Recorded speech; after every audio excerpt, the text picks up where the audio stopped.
Sheyi Tinubu visits to Yobe State, engages youths to contribute to Nigeria's growth and development.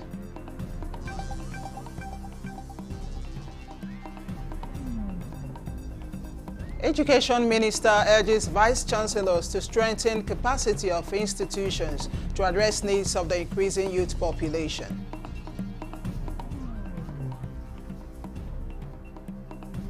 NUJ National President assures media of enhancement bill towards improving working conditions of Nigerian journalists.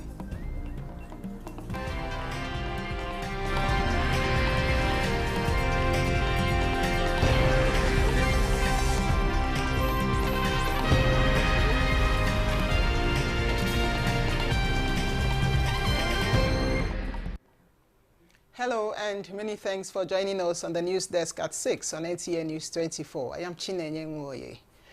Minister of Education Dr. Tunji Alausa wants Vice Chancellors of federal universities to expand the capacity of their institutions to meet the growing population needs. Speaking during the 2025 first quarterly meeting of the Ministry with the Council of Vice Chancellors, the Minister noted that accurate data generation and sustainability must be enhanced to ensure accountability, transparency, and effective monitoring of each institution's plans and activities. Nigerian education data infrastructure that will gather from foundational level data, all our universities' enrollment data. You will download all your data into this platform. JAM will download its data, WAEC will download its data, NECO will download its data. We're moving very fast, very quickly to get that developed, and we hope to have the first initial platform developed by June, July. Problems that we are actually facing that to some extent limits this possibility of expansion is this overregulation. This overregulation, particularly from professional bodies, is actually triangulating universities. Commended the present administration's attention to the sector while also reaffirming their commitment to driving the needed change. The National President, Nigeria Union of Journalists, Al-Hassan Yahya Abdullahi, says the union is working towards a media enhancement bill that will see improvements in salaries and working conditions of journalists in Nigeria. This was during a press briefing to commemorate the 70th anniversary of Nigeria Union of Journalists. Ekene Ndulue reports. Solidarity forever. The 70th anniversary is an opportunity for the union to assess its present position and consider the future of journalism in Nigeria amid innovations and evolving audience expectations. The national president is concerned about several challenges in the industry, including poor salary and working conditions of journalists. Low pay and poor staff welfare are driving skilled individuals away from the media industry. Long hours, tight deadlines, and poor working conditions create an unhealthy environment leading to stress-induced ailments.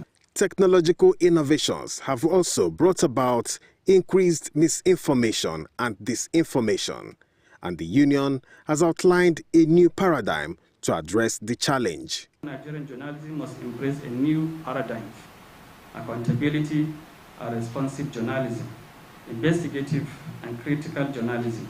Number 3, creative and innovative storytelling. Number 4, global practice and national interest. And number 5, strengthening media literacy. NUJ says the 70th anniversary will be marked with a series of commemorative events that will be unveiled in coming weeks.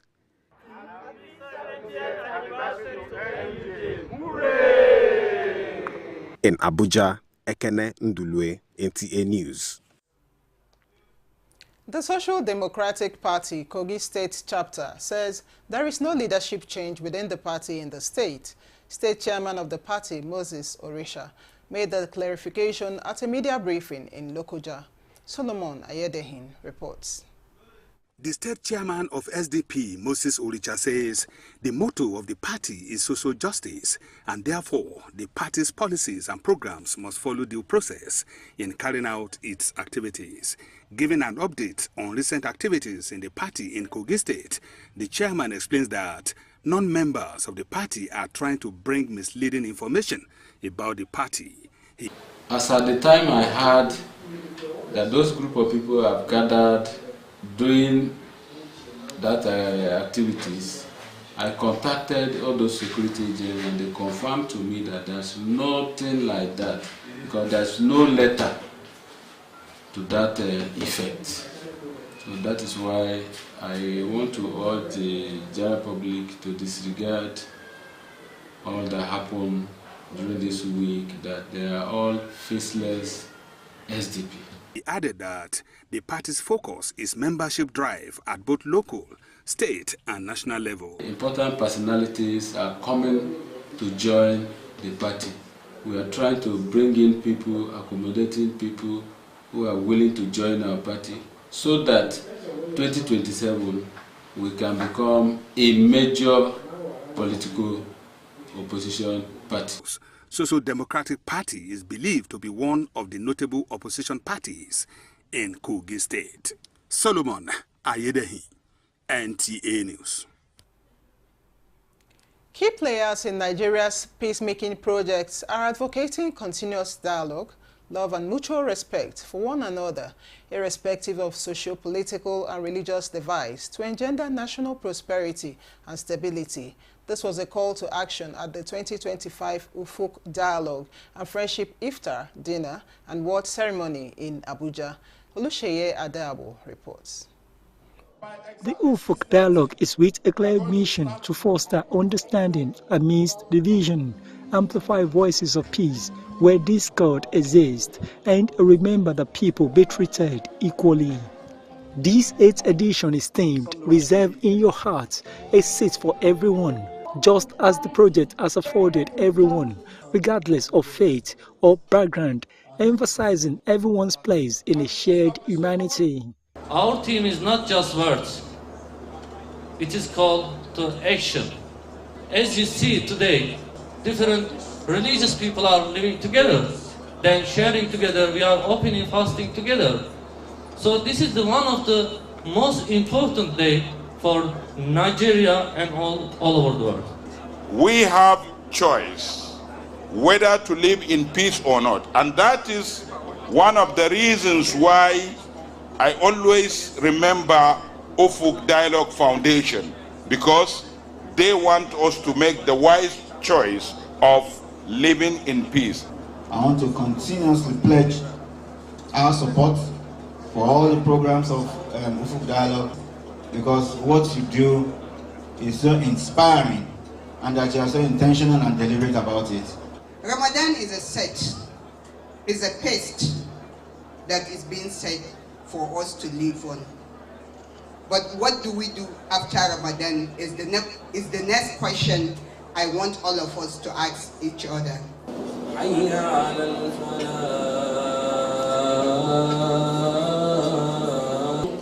Bring our prayer, our fast.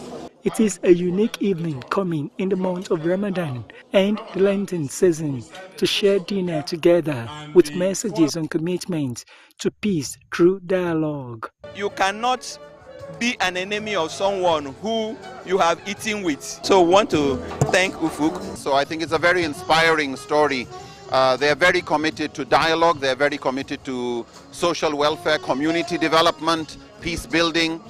So I think we have a lot to learn from them also. Some of the dignitaries awarded on the evening include former President Muhammadu Buhari, who bagged Lifetime Recognition Award for Peace, as well as Reverend Joseph Tsile and Muhammad Nuruddin Lemu were recognized for their role in the religious cycle. He that waters must be watered. It is indeed a moment to remind that change does not come only from grand gestures alone, but from the daily acts of kindness, the willingness to listen, and the courage to embrace everyone irrespective of their background. In Abuja, Olusheye Adeabo, NTA News. Sheyi Tinubu, son of Nigeria's President Bola Tinubu, has visited Yobe State as part of his ongoing youth engagement drive and Ramadan Iftar outreach. Accompanied to the state by the Minister of Youth Development, the visit aims to inspire young stakeholders to become active contributors to the country's growth and development. Yunusa Suleiman reports. Sheyi Tinubu, who is visiting Yobe State for the first time, met with Governor Mai Mala Buni as a gesture of respect and to formally announce his presence in the state. This visit is part of Sheyi's ongoing Ramadan outreach program and youth engagement, which has already taken him to several northern states including Kano, Sokoto and Kaduna. In addition to his meeting with Governor Buni, Sheyi also paid a visit to the palace of Emir of Damaturu, where he was received by the monarch, Alhaji Shehu Hashimi II Ibn Alamin El-Kanemi, and sought the royal blessing for his mission to the state, demonstrating his commitment to cultural sensitivity and respect for traditional institutions. At the Iftar venue, the visitor interacted with hundreds of Yobe youth from diverse backgrounds to inspire them, as well as drive the renewed Hope Youth Engagement agenda. We know that the president has you in mind. The president knows your plights and everything, and every possible best, every possible thing that you know that it should be done will be done. As the Minister of Youth Development in this country, we have great initiatives that are for the young people, and we are going to make sure that it gets to Yobe. We have a wonderful governor, and we are cooperating together to make sure that everything went in line and we are together. These engagements are seen as efforts to strengthen bonds, rekindle hope, and promote active youth participation, fostering a sense of unity and shared purpose among the younger generation. As the holy month of Ramadan continues, Sheyi Tinubu's outreach program is expected to cover more ground, promoting unity, empathy, and community development across Nigeria. In Damaturu, Yunusa Suleiman, NTA News. You're watching the news desk at 6 on NTA News 24. And still to come, Works Minister inspects sections of Sokoto-Gusau Road dualization project. Details of this report and more when we return. Celebrate Ramadan with Bafi and enjoy up to 40% off on selected products from living room, dining room, bedroom, and royal sets. Pay less, save more, and refresh your home for iftar gatherings and cherished moments with family and friends. Visit our showrooms in Abuja, Lagos, Kano, and Enugu, or shop online to enjoy our exclusive Ramadan sale. Let's make this Ramadan unforgettable.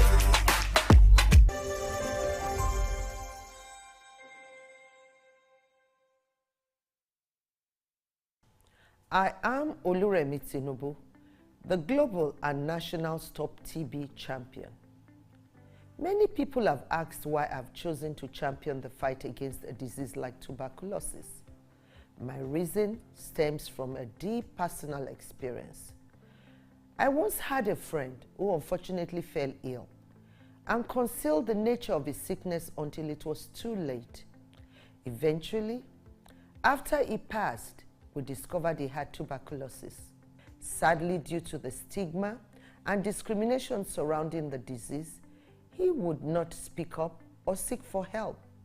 His death was a painful reminder that we could have intervened and saved a life if only we had known earlier. Tuberculosis is an airborne disease that primarily affects the lungs, but can also impact other parts of the body. Being airborne means anyone, regardless of their social economic status, can contract it. In Nigeria, one person dies of TB-related illness every 7 minutes, amounting to 206 deaths every day. Globally, one person succumbs to TB every 25 seconds, which is a staggering 3,456 lives lost daily. These deaths are entirely preventable because TB is curable if detected and treated early. If you or someone you know has been coughing for 2 weeks or more, coughing up blood, experiencing night sweats, or losing weight drastically, it might be TB. Please visit the nearest government hospital or primary health care center for proper diagnosis and treatment. TB treatment is free in all government and some private health facilities. Let us also remember not to stigmatize or discriminate against TB patients or those who have been treated for TB. Individuals who have been cured of TB cannot infect others. I call on all stakeholders, especially the private sector, to join us in the fight to end TB in Nigeria. Together, we can make a difference. Remember, TB anywhere is TB everywhere. End TB by 2030. Yes, we can.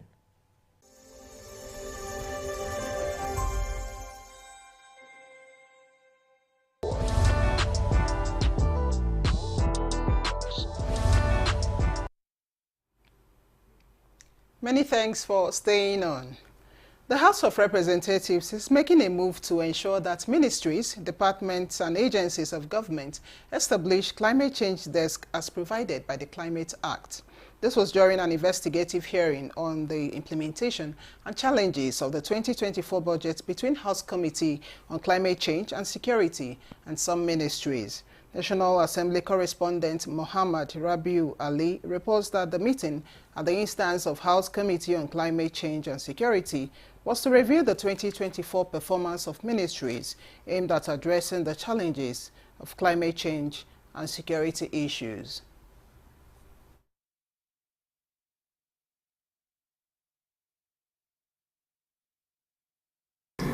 I must re-emphasize that we have to take this Climate Change Act very, very seriously in this country. There are a lot of money to be, gotten from the international community, and until we'll be seen to be taking this matter very seriously, I don't think we'll probably have access to such funds. The Act specifically said that every agency, ministry, parastatal, MDAs will have a climate change desk. This committee cuts across every agency, every committee in this country. The committee expressed displeasure with the absence of some key players invited to the hearing.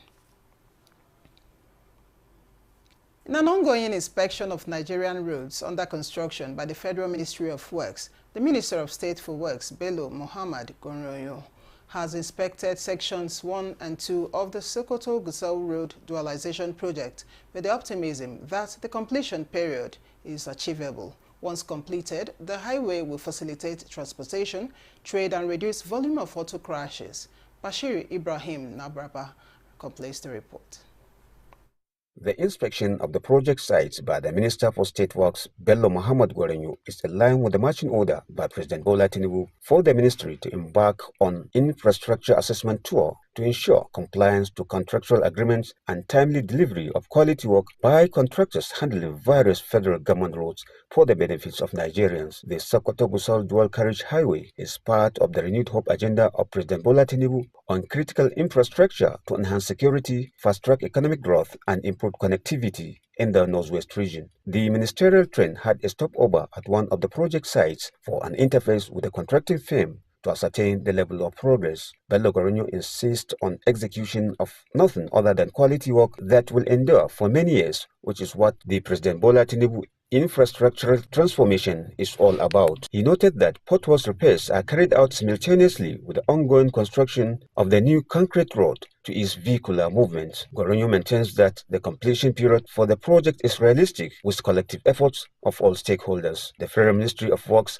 FEMA, and other stakeholders will collaborate to come up with measures to ensure that these roads are safeguarded for maximum use. There is a lot of advantage in building and maintaining a good motorable road. So we call on all the stakeholders to support Mr. President to ensure that our roads are adequately maintained so that we can reap the benefits of those infrastructure, which Mr. President has placed a very serious priority on it. The ministerial train continues with its project delivery inspection tour to other parts of the country. From Sokoto, Bashir Ibrahim Nababa, NTA News.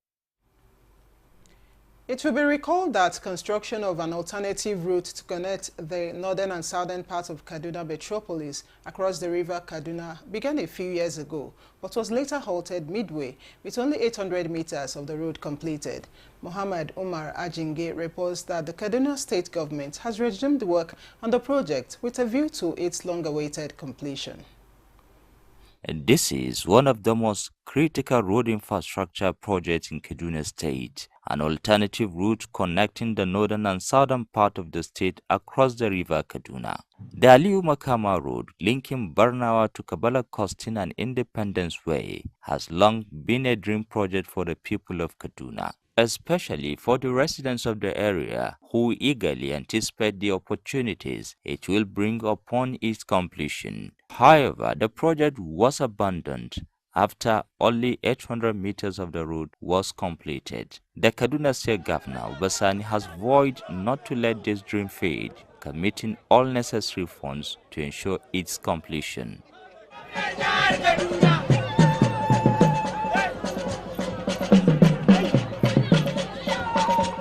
With the contractors now back on site, work has resumed to complete the abandoned section, linking it to Barnawa. We have initiated several new road projects and revitalized some abandoned ones that are critical to our people's welfare. The Kabala Costin to Aliyu Makama Link Road is one of the such projects that we inherited. It was only 30% completion when we took over. To ensure that the remaining 70% is completed in record time, we have mobilized a contractor with more than half of the funds to complete this very important project. We would like to commend the People's Governor, Senator Dr. Obasani for taking this journey to stride. Once completed, the residents will have an alternative route from the town to Barnawa, reducing the pressure on the other route from Ahmadu Bello Way across River Kaduna down to Barnawa. In Kaduna, I am Muhammad Marajingi, NTA News. This is the news desk at 6 on NTA News 24. Let's take another look at our top stories. Sheyi Tinubu visits Yobe State, engages youths to contribute to Nigeria's growth and development.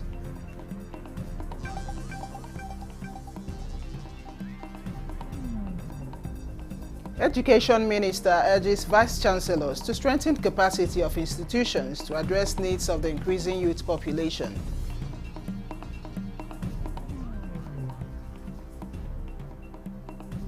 An NUJ National President assures media of enhancement bill towards improving working conditions of Nigerian journalists.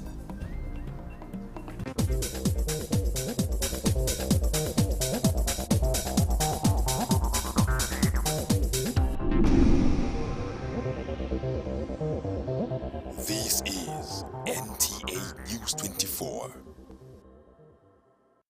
Many thanks for staying on.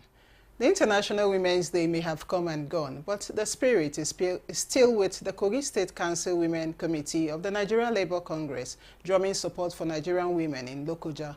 Special advisor to the Governor on Labour Matters, Edoka Onu, at the event, called on women to support Governor Ahmed Usman Ododo to reap the dividends of democracy. Ajibola Christopher reports. The International Women's Day celebration in Lokoja has its special theme, March for Women and Girls for Equity and Empowerment.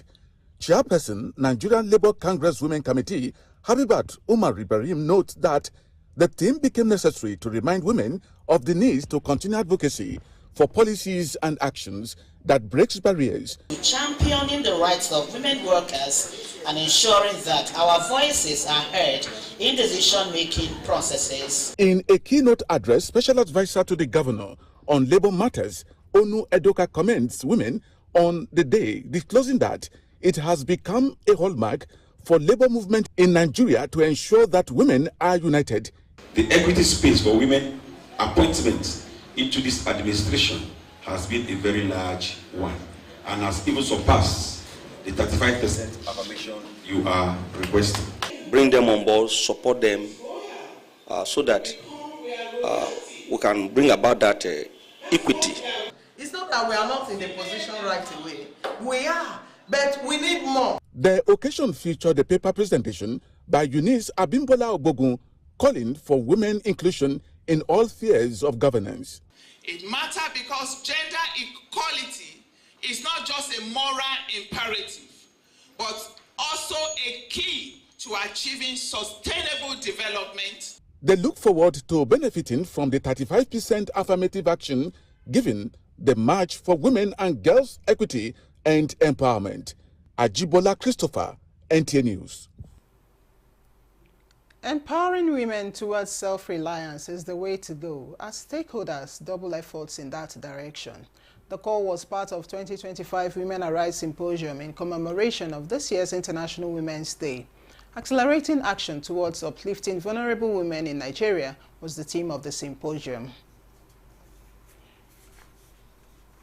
I proudly announce that over 400 women have been trained in entrepreneurship, vocational skills, and financial literacy for the past 2 years. Some participants benefited from various forms of empowerment, courtesy of Telema Lion Foundation. And that concludes the news desk at 6 on NTA News 24. Many thanks for watching. I am Chinenye Nwe.